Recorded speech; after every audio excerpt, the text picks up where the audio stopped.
I grew up in one house. And that's the house that burned. And that was my mom's 24-hour daycare. She had been there since she was 21 years old, but I never gave up. I never gave up. Like, there's days where I wanted to. There's days where I've cried. I sat there and ate till I was about to explode. Like, all the things, right? But I never gave up. So, and we see, like, all these kids standing in line. They're crying. It's hot. We're tired. We're annoyed. These long lines for $50 gift cards, $25 gift cards. And you just like, this is what we came up here for? And my mom was like, we got to open up. The center. You opened up at 3 Shore weeks Center. after the fire. 3 weeks after the fires. We Your opened mom back was up. like adamant, we need to say, because I just said that childcare is hard work. Yes, it is. And we are, in childcare, we are natural born providers, givers, you know, and she was probably, again, sometimes, most of the time, we don't even think, we always put ourselves last. Yeah, Always. even in our time of need. Yeah, she's she's still thinking about her house. other Has people. her house that she's had that she's She got raised nowhere her to go. children in. Yeah. For all these years has completely burned down, And she's thinking about other people. she's thinking about other people. Shout out to Granny.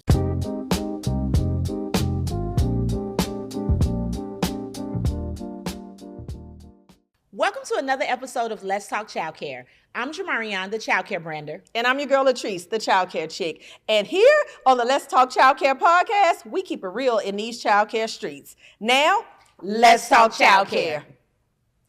So today we have a special guest with us, Miss Turosca Allen, Hello. better known as Teacher Tutu! We had to do it. Yes. Inside joke, y'all. Inside joke. Yes. How y'all doing? We're good. How are you? How are you? How are you? All the way from Cali, All the way California from love. Let's go. Let's go, California love. Yes. So this episode is very special because one thing about it, when we talk to you, you didn't choose childcare. Childcare chose you, right? So let's talk a little bit about how you were literally born into childcare. And so what were some of your earliest memories of childcare, being that you were born into this because your mom owned childcare? Yeah, she woke up one day and started painting the walls yellow. Literally. I was in about 6th, 7th grade, and she already had like a lot of grandkids.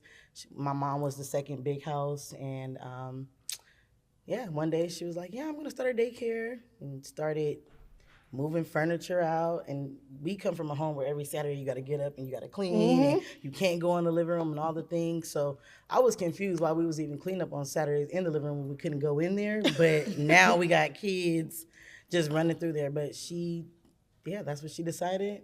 Painted walls yellow, all the snacks, my snacks, daycare snacks.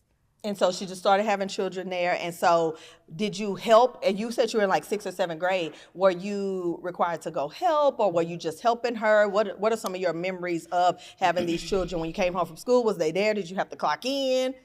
I did clock in. I got fired too. You got fired? Oh, but I feel like I started really like helping her when I was in high school. And then I was kind of like helping the kids with the homework, doing the arts and crafts, reading stories. And then it became like a thing, like, okay, I got stuff that I want to buy. I want to buy clothes and shoes. Let me work for this little check. But it was never something that I really wanted to do. I used to do hair. Okay, Yeah. okay. And so what was the moment that you said, okay, I was born into this, and now I think I want to do this on my own? What was that moment? I think I was kind of pushed into it in a sense. Like, she had like a overflow house. Okay. And Wait, an overflow house? Yeah. Okay. So she had too many kids, and she ended up renting out another house. Okay. And she would have like some of her kids go there. So she started having me go down there and helping them, like the after school kids in a sense. And then one day she was like, yeah, you should do this. Like, you really good at it and all the things. You could be your own boss. And that kind of stuck with me, like, oh, be my own boss. Like, okay. But I was doing hair. Like, I was working up under a guy named Josh Brown, and he was like doing celebrities. So that was my thing. But I was like, okay, let me see. And so I think working at the overflow house and not having her there to kind of like supervise me and like micromanage me, it became a little thing. Then I was like, okay, I like this. Started doing arts and crafts, buying stuff. And it just became like, yeah, that's what I'm gonna do. Like, the money started looking good. Hey. Money was looking good. Money I'm can like, change okay. some things. Yeah. Okay. Then I was like, okay. And then I think when I moved to another facility, And I was like, okay, this is my daycare. This is what I'm doing. So you went and got your own building after that. You was like, I'm gonna do this. My own home. I did it from home. home. Yep. Okay, you started in home. Yep. Okay. I started at home, and I was like, okay. I moved into a really nice neighborhood, started getting really good clientele. And it was about location, too, because I was close to a freeway. So that was like, okay, all the parents was willing to kind of transition. And then, yeah, like I said, I started making my own money, and I was just like, I got this. I don't need you. Mom, I got this. Like, I got this. So being as though your mom started and you came from up under her, was there ever pressure of being the daughter of? Yes. What was that like? A lot. I feel like I did a lot of trying to, this is my daycare. Like, I do it my way. We do it different. Like, one thing she used to, like, when we do field trips, she would have these bright yellow shirts. And I used to hate it. Like, why are we wearing these bright mustard shirts? Like, you know, it was just annoying. Like, you couldn't really match a fit. Like, it just was irritating. But I feel like parents would try to be like, oh, well, Granny did it like this. Yes. And, oh, well, Granny didn't charge me a late fee. And just all the things. And I'm just like, I ain't her. I'm not. Did you really start like that at first, or were you a little lenient? A little bit. I feel like I was a more stricter in the beginning because I was too much trying to find my own identity. Like, this is my daycare. Like, we do it completely different. Yeah. And then as like I started moving up in the childcare field, I was like, okay, maybe I need to bend a little bit. Okay. Yeah. And that leads to what my next question pretty much was. How did you find your own identity as an owner and not just part of your mom's legacy? Because y'all are from Altadena, California. So is that small enough to where your mom has a center and people know you as Miss So-and-so's daughter? Granny's daughter. Yeah, is that what they call it? Granny's daughter. So how did you find your own identity? Because I know that must have been tough, like trying to live up to that, but you want to be your own person. You want to be Tutu. Right. I feel like my mom was always extra with the things that she did. So like she used to take the kids every summer to Vegas. Huh? Wow. As the end of the year trip. Is that why you're taking your kids to Disney? Yeah. Okay. So I feel like I got to do something, you know. Yeah, they used to go to Circus. She would drive them up in the Vegas. vans, and they would go to Vegas, stay in the Adventure Domes for 2 or 3 days. Really? And parents would go too, and it was just a big thing. Yeah. So for me, it's like, okay, how do I find my own identity with this, right? Like I bought snow down. Like when we did our Christmas programs, we had real snow come down and did like little sleds. And I was just always trying to figure out, like, I was just extra with everything we did. Gotta be over extra. Yeah, with the marketing and stuff. So it kind of became like, oh, okay, well, Tutu got this going on over here. Are they going to Disneyland? Are they, you know, and then it just kind of went from there. Like, yeah. Okay. Wow, love it. Yeah. So, Tutu. Yes. Where did that come from? How did your parents and your teachers, your staff, just overall, how did everybody start calling you Tutu? Man, I don't even think I had a say so. It just became a thing. I was a gift to my dad. So my name is Turosca, but I was born on my mom and dad's wedding anniversary, and my mom was over it. She was like, I don't want no more kids. Here you go, sir. This is it. Okay. And so Turosca is how I actually got my name. And then Turosca? Turosca. Your daddy name was Roscoe? My dad's name is Roscoe. That's Wow. Turosca. Roscoe. That's cool. I'm Okay. done. She was like, I'm done. And then Tutu became about is because, so that was part of it. And then it was a song, like my mom, she's a sleeper. She'll fall asleep anywhere. And she used to hear this song and she would just start waking up and she'd just be, you know, bobbing. And it was, Sing it. Don't mess with my Tutu. Oh, I know that. Don't mess with my Tutu. I know you had the other one. Yeah. And she used to be like, next thing you know, she up on the dance floor or Don't whatever. mess with my And Tutu. my whole family ever since then, now the parents, and just because it's even throughout high school, Tutu, run Tutu, or like, you know. Run Tutu? Because I ran track, I played They sports. be screaming, run, Tutu. Go Tutu, go! Run! I love it. And then they didn't shorten it up. They call me Teacher Toots and all the things. So I just, anything along the lines of Tutu is. So let's talk about it. So do you feel like your staff or maybe parents may not take you as serious calling you like a nickname around your center? Like imagine me coming for a tour and you come to the door and say, hey, I'm Tutu the owner. Like I'm probably gonna be like, okay. Tutu, So do you feel like they may not take you as serious sometimes because they're walking around calling you like you're their homegirl? Sometimes I just feel like I don't like when they butcher my name, so it's sometimes easier. I've been called Tutu all my life, so it's easier to just be like, my name's Teacher Toots. When I realize they can't Toots or Tutu, when I realize they can't say it, then I'll just kind of go into that. And some of the younger parents are like okay with it, like oh okay, Teacher Tutu, like And then some of my older parents, they're like, what? Say what now? And I'm like, what you said? It's Teacher Toots, Tutu, and they're like, Toots is taking me out. Yes. Don't mess with my tutu. That is gonna be in my mind because I didn't know that's where your mama got that from. Yes. But so do you ever want to switch it and be like, now I'm gonna be Miss Turosca? I've been trying to figure out how to transition that. Like, do I send a newsletter and be like, hey, everybody start calling me Miss Allen, Miss? But I feel like my transition is gonna happen because I am about to get married, so my name won't even be Miss Allen That anymore. would be the perfect transition. And that's the thing too. Like, they call my mom Miss Allen, so it's either Miss Allen or Granny. So I was still trying. That's the identity thing. Like, okay, we'll rock with Teacher Toots. I'm just or, gonna rock with Teacher Toots. But yeah, I'm gonna be Miss Bird in a minute. So Yay, Miss Bird.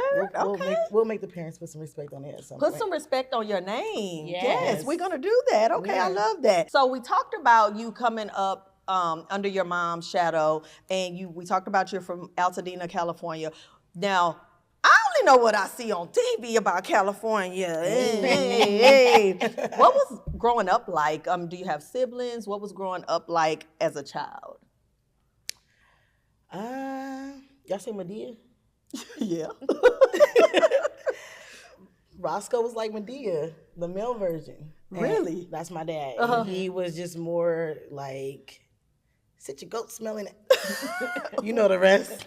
I come from a very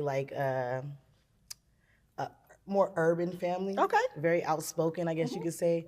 It's a lot of us. My mom has 4 kids. My dad has 18. 18 I what? am the last 18 kids. I'm the last of the 18. Was a rolling Rolling stone. Stone. Yeah. Where he laid his hat. Wherever he laid his Wait, daddy what's got- his name? Yeah.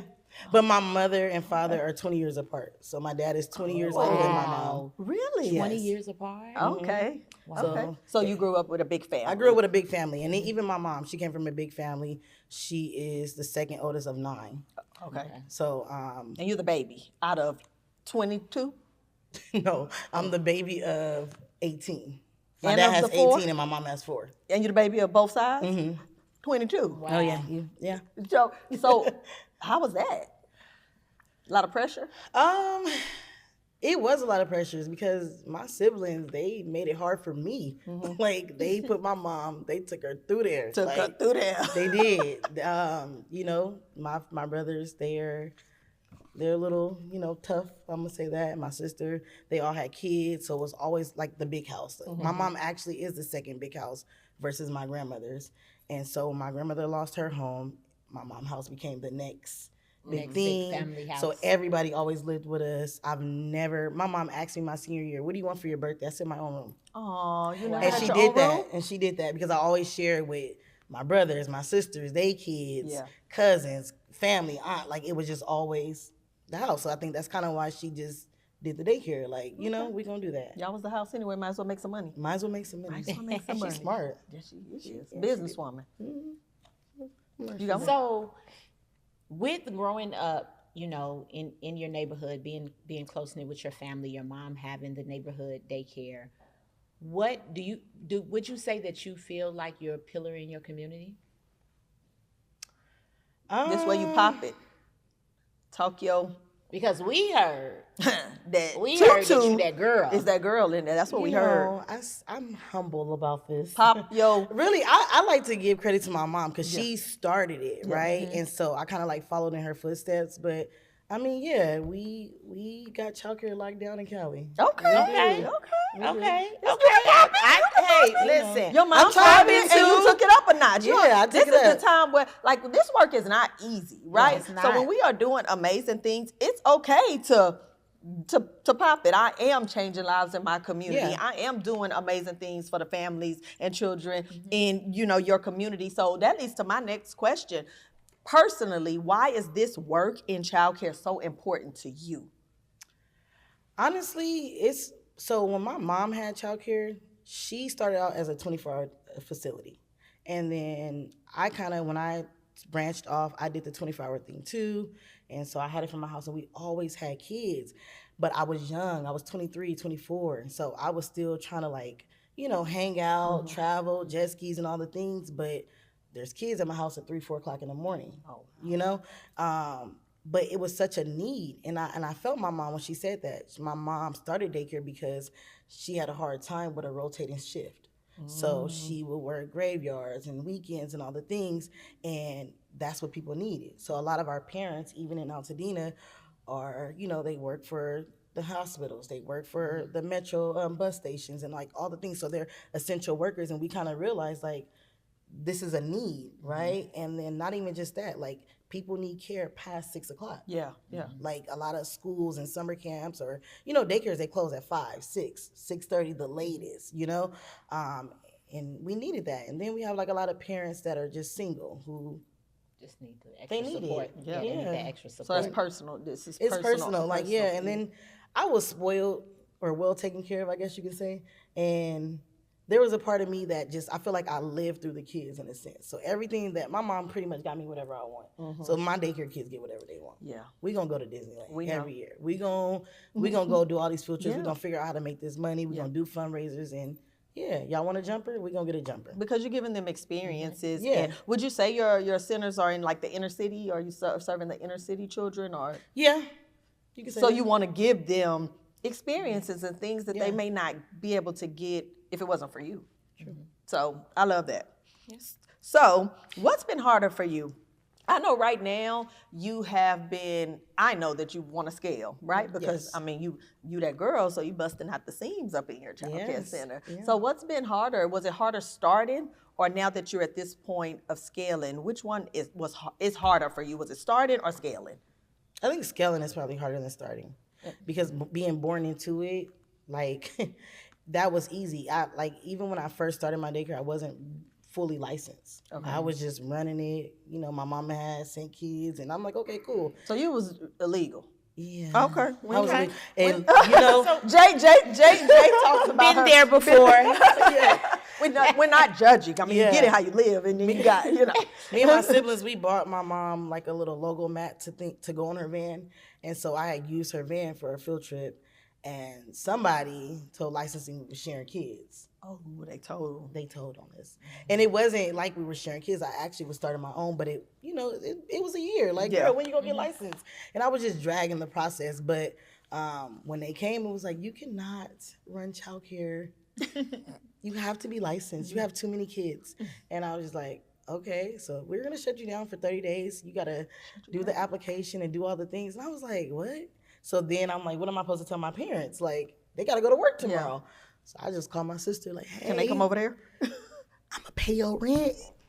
And I need your living room. In your backyard. Most people ask to borrow sugar. You asked to borrow her living room. I need your living room. She asked for the living room. Yeah. And she was like, what? And I couldn't just tell my parents. Like, they kind of knew the process, and it took me 30 days. Okay. And I was able to get licensed. So it was kind of like, it's easier to start for me, but scaling is a little bit different because now you're dealing with more kids and more parents and more staff. So more emotions, big emotions. Yeah. You just like, huge I got emotions. Yeah. So I know you are in the process of wanting to scale, right? You still want to scale, even though it's harder. What has been the most challenging part for you trying to scale? Right now, I would just say probably finding the actual building. Okay. Like finding the building. Do you want to build, or do you want to find one that's already established? The fire happened in Altadena, so it just took our whole city. Okay. So now it's just kind of like, how do you scale that? Do you move to a whole different city? You might lose all your clients. How do you navigate that? Yeah. So scaling is probably the biggest challenge, because I feel like I can start a daycare easy. Hold up. I need to interrupt this episode, and I need to talk to y'all about Playground. So I used the same company for almost 18 years for my childcare management software until I came across Playground. I took that demo and signed up immediately, and my life has never been the same in childcare. It has helped streamline my business. It has helped buy back some of the time on the administrative tasks. I absolutely love Playground, and I share it with everybody. I even shared it with you. And I joined Okay, and how are you liking it so far? I've been with Playground since the beginning of the year. I love it. I love the automations of everything, okay? I don't have to go back in and send late fees or all the things. It just does it automatically, even with the tour. I like it. I love it. I love it. And Jay, Yes. you use Playground? Yes, I use Playground, and I think for me, the game-changing part of Playground was the CRM system. Yes, that's what it is. You know, having for years, you know, we've had all these systems and these all the different things, and I had another company and another CRM. So to combine everything in one, your teachers can clock in, you can manage your expenses. It's really nothing that you can not do in Playground. And the one thing I think that makes Playground different from a lot of software companies out here is that they are evolving daily. They're And it's truly evolving. an all-in-one. You know, it's an all-in-one, and you continue to receive emails and messages about new things that they're adding. So Every day. if you have not tried Playground, Try it. make sure you try Playground. And tell them we sent you. Yeah. Okay, so you kind of segued into my next question. So, so you were affected by the Eden fires that happened in California, right? Yes. Impacted tremendously. Take us back to the moments when all this was going on with the fire. Like, take us back to the moments, like what was going on and mentally, emotionally with your family, because I'll let you kind of tell it, but I know your mom's, you know, was impacted where you live. Like, what was really going on mentally, emotionally while all this is going on?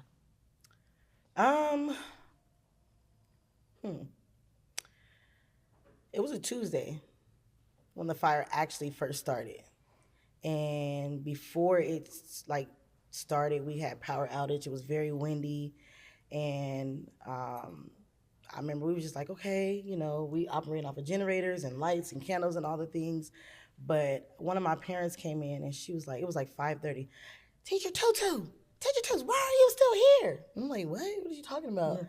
And she was like, girl, it is a fire. She worked for the courthouse, and she was like, they let us leave early. They said, go get your kids. Yeah, everybody got evacuated. It's all over the news. I'm like, girl, we from Altadena. We see fires every day. Yeah. Literally, with popsicles in the driveway watching it. Like, it was never. Really? Yes, because it never really came close. Mm-hmm. So this was a real tragic. So I'm like, okay. Yeah. I'll get there. Of it. And it was very dark. So then when I left the school like around 7. And I remember just turning on the street. And I was like, you could see you know the rest. What the hell? And it was the fuck. Oh, okay. That's really what you. I was shocked because all you see is like it was dark, but then when the wind blew, you would just see like a big old ball of fire. It felt like, and it looked like it was super close. So I remember I just got home, and there was a little girl. She was like, my cat ran towards the fire. I was like, it's okay to be back, but literally I was kind of like, I don't know. And so I was like, I'm going to just pack my stuff. My godmother had passed away, so my mom was out in Glendora, like cleaning out her home, and I was supposed to meet her. And so I'm like, Mom, I don't know if there's a fire out here. And she was like, should I come back? I was like, no, just stay where you at. I decided to leave. And I remember it took me like 47 minutes to get down like this main street to the freeways. And so I'm like, it's people, running to their car, gas stations, lines, it's crazy. And I'm just like, this fire is not, it was a little doubt in my mind, but I didn't never really think for real, like my house was gonna be burned or it was gonna like impact me, if that makes sense. And we went to sleep, just kind of like, you no went power. Somewhere else to go Went to somewhere sleep. else, yeah.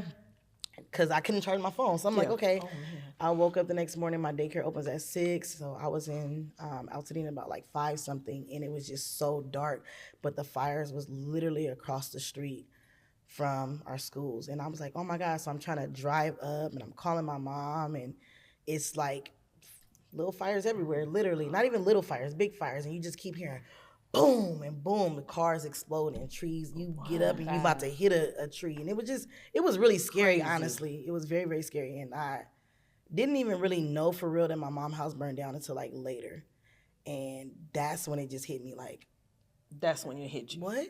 Like, I grew up in one house. And that's the house that burned. And that was my mom's 24-hour daycare. She had been there since she was 21 years old. Oh. And my mom turns, 71 this year. So that's a long time. That was. Yeah. And it was just like driving up there.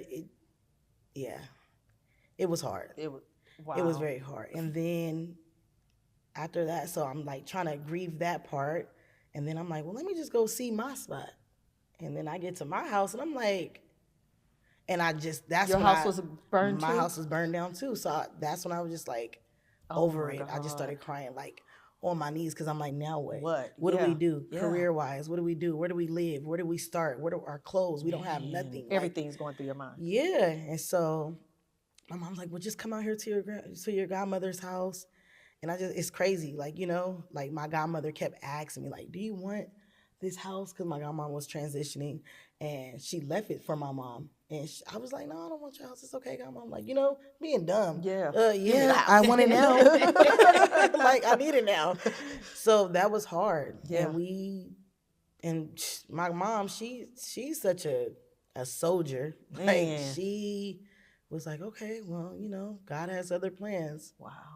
And I'm like, what? Like, and I grew up in church, but they're still like, huh? Moments like this Yeah. make you, Like, you know, you what got do you- faith, but when like, something like God, life what we changing happen, doing? it's What almost we- like, God, Like, what I we don't doing know. here? Yeah. This is different. Yeah. And, That was and then my real. mom is just she's so crazy because we're at donation centers. We don't got nowhere to go for real. We don't got no clothes. We got the same clothes, same bra. Like, can we get toothbrush, toothpaste? Like, we need all the things. And we see like all these kids standing in line. They're crying. It's hot. We're tired. We're annoyed. These long lines for $50 gift cards, $25 gift cards. And you just like, this is what we came over here for? And my mom was like, we got to open up. The center. Because your center was, so your mom's center was in her home, that burned. Yeah. But your center was still standing. It was still standing, but it got affected in the backyard, basically. The fire? The playground area. It tore down the gate and like all the things. So it was kind of a little bit more easier to repair that one versus my mom's facility being totally gone. Yeah. But she came with that magic idea, like, we got to do something. The way she did it, though, like, have y'all seen That's So Raven? And she was like, Yeah, when she she got that idea. Yeah. And I was like, what? Well, yeah. She was like, we got to open up. We ain't got nowhere to go. Yeah. No.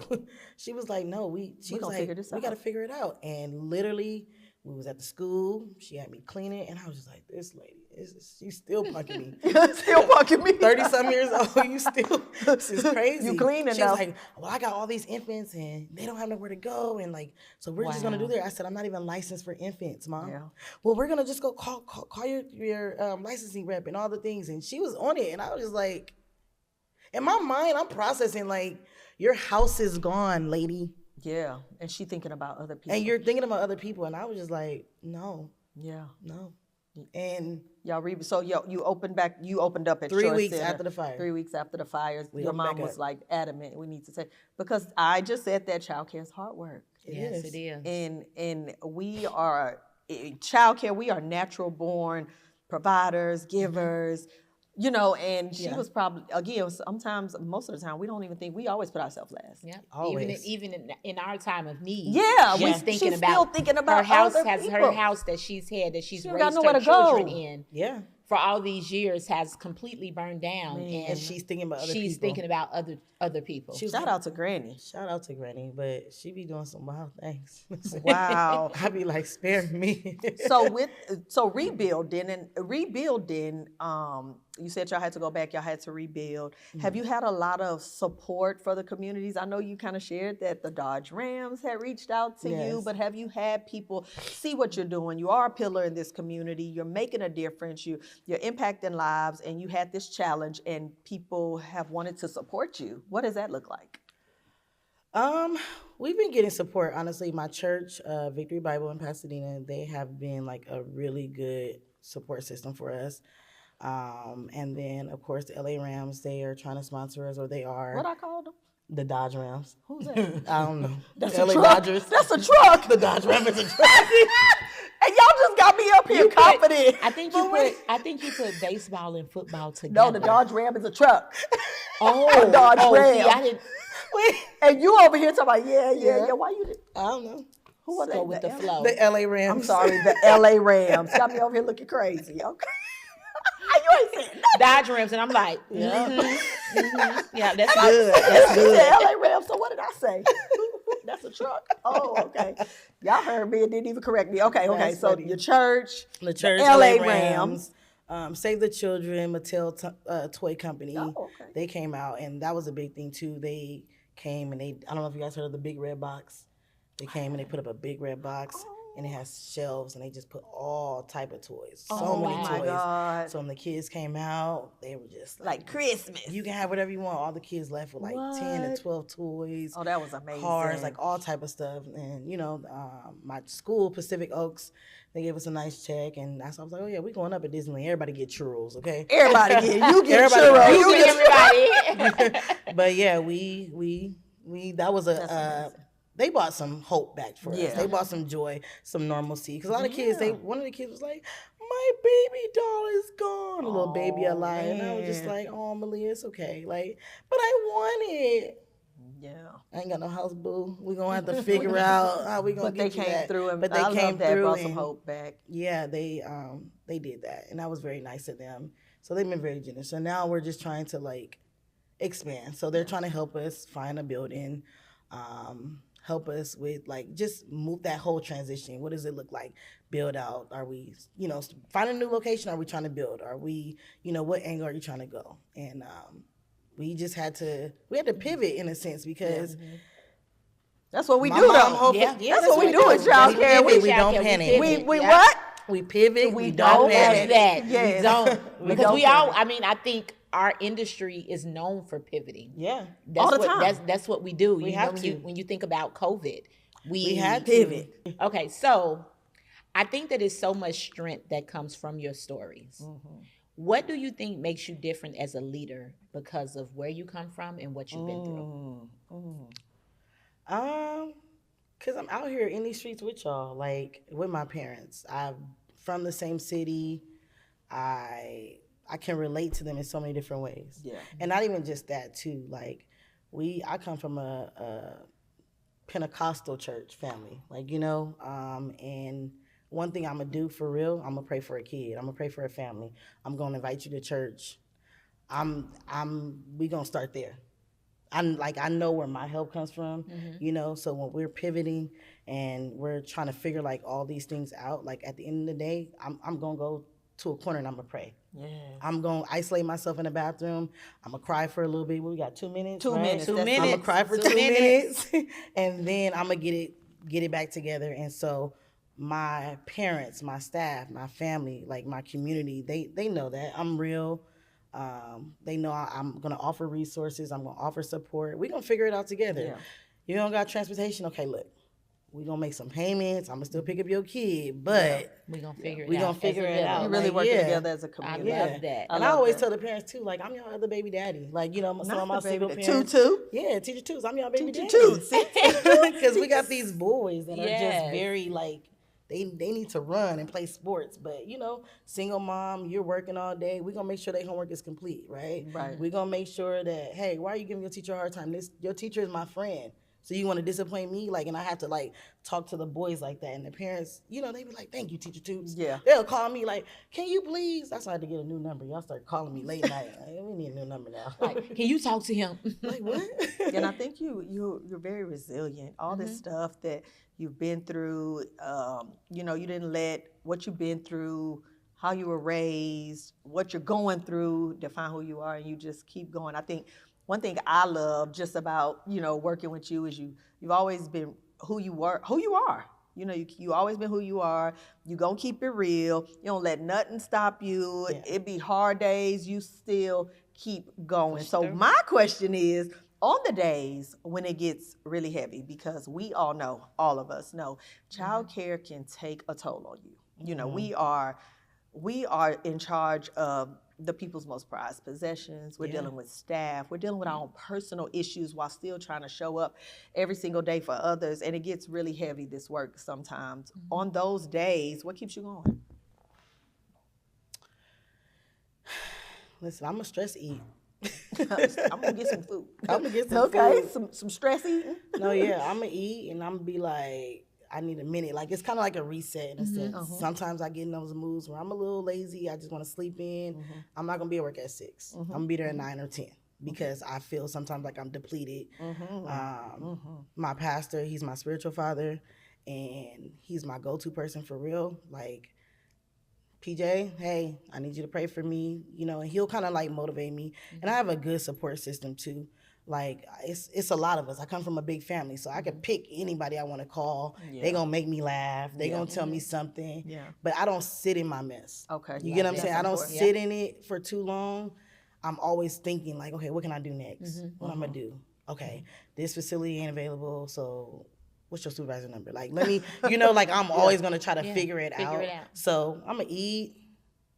I'm gonna cry a little bit. Cry a little bit. I'm gonna sleep a little bit. Then I'm right back to it. 2 minutes. Well, Yeah. no, you need a little bit longer than 2 minutes. She might need a If little I bit sleep, longer. I'm gonna need a good hour. A good hour. Just Okay. hour. Okay. So, after everything that you've been through, everything that has happened over, you know, this past year, why do you still choose childcare? I love the kids. Teacher Toots love the kids. I love y'all kids. I lived through y'all kids. Like all the things that like I couldn't do or I wanted to do or that I did do, like seeing them smile is just like the best thing ever. They're innocent. They didn't ask to be here. And honestly, it's just some kids just need a little bit of structure. So for me, I love teaching. I love that my school is known for the education part of it. Like my kids are 4 and 5 years old doing double digit addition and subtraction, Spanish and all the things. So for me, versus being a director, I love to be the teacher. Like I like to go in there and actually do that. So I'm glad. it's the hard work, like you said. Like my heart is in it, and I don't really see myself doing anything else. It's not a job for me. Yeah. You know, some people go to work and they don't like going to work. Yeah. I like going to work as long as I can deal with the kids. I'm like, let me go. You understand? Yeah, I want to go deal with the kids, Yeah. and that is always going to be like something that just makes me truly happy. I love that. And you know, one thing that I love about you is that you show up, as Latrice said, as yourself, right? You stand in your truth. You take constructive criticism very well. And you know where you need to make improvements and you're ready to do that. You know, and it's Even like, though okay, she don't listen, like it sometimes. I don't like it, but I'm right, gonna do it. but I'll be like, fine. listen, I know I ain't right. I know this ain't right. Yeah. But just tell me how I can fix it. Just tell me. Tell me how I can fix it, and just give me the ball, and I'm gonna take it up the court, Yes. right? And that's what I love about you, and I can tell that you meet your parents where they are, Yes. but also your parents meet you where you are. Yeah. I love that. You know, and even when it comes to, you know, I know me and Latrice was on you about the teacher toots, and you let your parents call you Tutu, but right now in this season that you're in, That's what it is. that works for That you. works. It works for you. It works for your staff. It works for your parents, and that's okay. Yeah. You know, and I think we say it all the time. Childcare is not a one size. I mean, one. You know, it doesn't fit all. Everybody is going to do it different. You know, as long as the end goal is to make sure that those babies are good. Yeah. And we may all get there in a different way, and we might go a different path. You know, it may not. Oh, I wouldn't do that, but we may go to your center and say, okay, we thought the teacher toots wasn't really a good idea, but it may be running like, I'm like, okay, now you got us in there like toot, you know? So I love it. And I love that for you. Thank you. So as we are going to wrap up, what do you want your story to represent for the next generation? Again, we already talked about you're a pillar in your community, right? Yes. So what do you want the next generation what do you want to leave for them? What story do you want them to think of when they hear teacher too in the community? Honestly, I'm one of them people, I'm always gonna like try to motivate and encourage people to just follow your dreams, follow your goals, right? Don't be so scared. Like I get nervous a lot, but I'm one of them people like, all right, let's just go. Like after I get my little jitters out, I'm like, okay, let's just get it over with. And I always try to encourage my friends, family, parents, like just do it. Yeah. Just do it. Like whatever it is, do it scared. Do it broke, do it broke. scared. Just I do love it. that. You got to start at some point, and just do it. Like whatever that goal is, whatever that dream is. So like, you see me, you see how like, because the fire happened in January. I didn't get my own place until June. Showed up every day to work. June. And I was like, and I remember my assistant director like Tutu, we cannot start a summer camp and you still in hotels and Airbnbs. It's just not gonna work. And I'm like, you're right. And I remember just like being transparent with my parents and just, I showed them, I said, this is my car. Every day I gotta pack up my hotel, put it all in a suitcase, put it in the trunk, and I come back and I serve you guys, right? But I never gave up. I never gave up. Like, there's days where I wanted to. There's days where I've cried. I sat there and ate till I was about to explode. Like, all the things, right? But I never gave up. So that's my thing. Don't give up, whatever it is. Like, your kid may be a little challenging. Just keep trying. He may not get 1 + 1 is 2. Just keep saying 1 + 1 is Just keep saying it. He'll get it. Johnny gonna get it. Johnny gonna get it. Johnny had 3 apples. Just keep pushing, keep trying. Like, that's the main thing. Just don't give up. Because I could have gave up, and then I don't know what that would have looked like. Where would I be if I would have gave up? Even if I decided a whole new career, what would I really do? Ain't nobody gonna call me Teacher Toots anymore. Nobody gonna call you. It's gonna be really boring. Toots the hairstylist. No, I wouldn't even go back to that. That don't even sound right. That don't even sound fun no more. Teacher It's Toots. growing on me. Okay. I think I like it. I think I like it. So, know? okay, so my last question is, and this is how we're going to end, so I need it to be good. After all that you've been through, and we've talked about, growing up, the fires, all that you've been through, what are you most proud of right now? I am more proud that even though I used to bump heads with my mom a lot, I get to actually live out the legacy that she started. And I don't even think that she realized she was laying down the foundation. Because even like some of my parents, they see me, like they've had other kids. So their older kids started at my mom's facility, and then now they're at my facility. And it's just like, Teacher Toots, I am so proud of you. You are just like your mom. You do this. And it used to bother me back then, just being like, oh, you do everything like Granny. I wanted my own identity, and I do. I do things a little bit differently, but just the legacy that she has set, the foundation. And like, carried it out. Yeah. Like, my mom gets to sit back and be like, because, when the fire happened, she had to come work for me. Oh. That could have been a whole challenge. That was a whole little experience. And she was like, I know, I've been doing this for 20-some years. You ain't got to tell me. I'm like, well, it's a center. We don't do it like that, Mom. And she like, and I taught her how to stretch some meals and like all the things, because we weren't on food programs. And, just being able to, like, even when I brought my mom to Born to Teach conference, that was her first year. She was like, I've never been to nothing like this. Wow. She was like, this is nice. I took her out to eat our last day. She was like, I'm proud of you. And more than anything, like, thanks, girl. I did that for you. Like, to see you happy, to see that, I've carried out this vision, this dream, and I know, like, ideally, she wants for this big center, but it's on the way, boo. We don't give up. It's coming. It's coming. Have you been to Born to Teach? I love Born to Teach. Hey. I've been there, 2, 3 You went years. year 1, year 1 year 2, and you come in year 3? Year 3. So how was it for you, and you said you brought your mom, how was the experience for you and your mom and whoever you brought with you? The first year I came, I just brought me and 1 staff. And I really loved, like, all the breakout rooms. I loved all the resources. And it just kind of, when I came back to California, I was like, we implementing this. It was probably too much for all of my staff. So then the second year, I was like, you know what? We're going to take everybody, right? And it was the year of the fire. And we just needed, like, a break and just kind of like a recharge, So we took all the staff, and my mom, she was like, okay, I'm going to go. And she really liked it. She loved, like, learning from just all the different teachers that they had, all the keynote speakers, Eric Thomas and you guys. And it was just, like, really, really dope. And so this year, I'm like, we're going to just have to make this part of our personal development every year. Yes. So you would say it was worth the investment for you and your staff? Absolutely. Because even when we came back, like, they started implementing things immediately. Like, I implemented systems and things that I've learned from other teachers and directors and stuff like that, but they learned in their own breakout groups, like the affirmation stations, right? They just immediately start printing stuff, and I'm like, hold on, we're using a lot of print paper, hold on. Like, wait a minute, but I love to see just the enthusiasm. They were geared up, they were ready, so we're gonna be there every year. Yay, I love it, but you said something so important. You said your mom actually enjoyed it, learned so much. How long she been in childcare?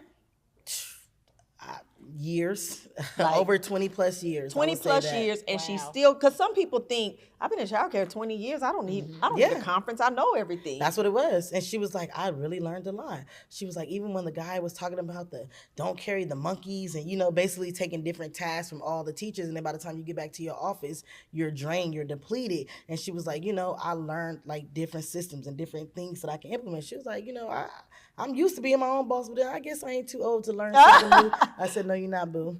So you're never too old to learn. No. So if you have not purchased your ticket to Born to Teach, make sure you grab your ticket and meet us in Atlanta. You have been a founding member of the Click Elite. When I first launched it at BTT, you joined.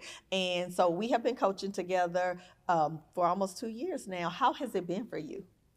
I love it. At first, when I got in the Elite, they have this app, right? And it just has resources, templates, like all the things. I'm like, oh, I need that. So I was downloading a bunch of stuff, right? And I was like changing things up.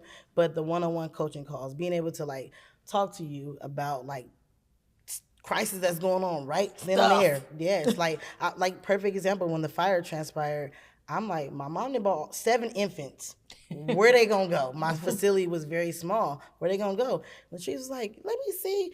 Put a little gate right. I FaceTimed her. I was able to FaceTime her, and she was like, put a gate up and order you this and put a little, and it worked. I didn't even, licensing was like, yeah, that was easy. So being able to have access to somebody who can coach you through it. You know what I'm saying? Them coaching calls really help. That support, the resources, somebody that's already been doing it, you get resources from each other, and you just pivot. And I love you growing because you listen.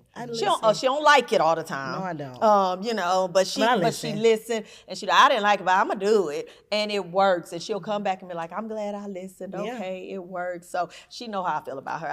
I love having her as a coaching client. So keep doing the work. Now we about to work on this center. Thank you. Yay. I am. Well, this was amazing. I enjoyed you. You know how I feel about you. Yes, I love that you were able to keep it real. We were able to learn a little bit more about Teacher Toots and where you're coming from and where you're going. So if you have not yet, I need you to like, share, and subscribe to the Let's Talk Childcare podcast. Until next time. Yes, bye.